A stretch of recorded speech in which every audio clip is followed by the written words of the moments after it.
नमो भगवते तस्मै कृष्णायाद्भुतकर्मणे रूप नाम विविधेन जगत्कीर्ति यो यतः सच्चिदानन्दरूपाय विश्वोत्पत्त्यादिहेतवे तापत्रय विनाशाय श्रीकृष्णाय वयं नुमः। श्रीमद्भागवत महापुराण तृतीय स्कंद अध्याय 7। विदुर जी के प्रश्न। विदुर जी ने पूछा, ब्रह्मन,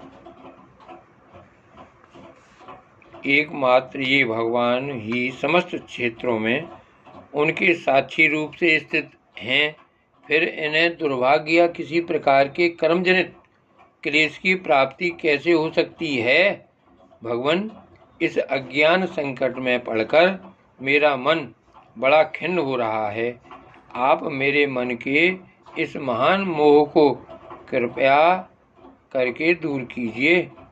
श्री मैत्री जी ने कहा, जो आत्मा सबका स्वामी और सर्वथा मुक्त स्वरूप है, वही दीनता और बंधन को प्राप्त हो। यह बात युक्ति विरुद्ध अवश्य है, किंतु वस्तुतः यही तो भगवान की माया है। जिस प्रकार स्वप्न देखने वाले पुरुष को अपना सिर कटना आदि व्यापार न होने पर भी अज्ञान के कारण सत्यवत भासते हैं, उसी प्रकार इस जीव को बंधनादि न होते हुए भी अज्ञानवश भास रहे हैं। यदि यह कहा जाए कि फिर ईश्वर में इनकी प्रतीति क्यों नहीं होती, तो इसका उत्तर यह है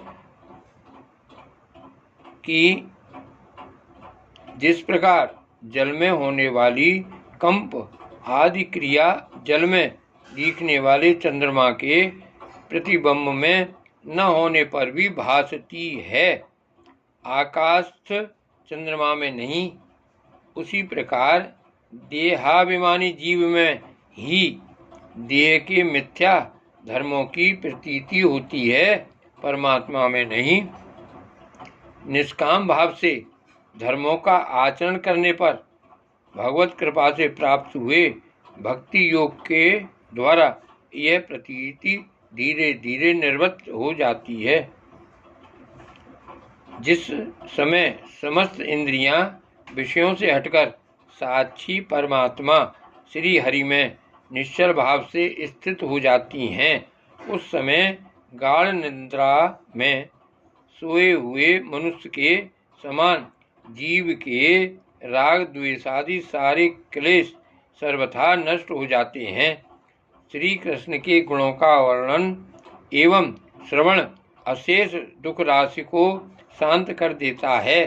फिर यदि हमारे हृदय में उनके चरण कमल की रज के सेवन का प्रेम जग पड़े, तब तो कहना ही क्या है।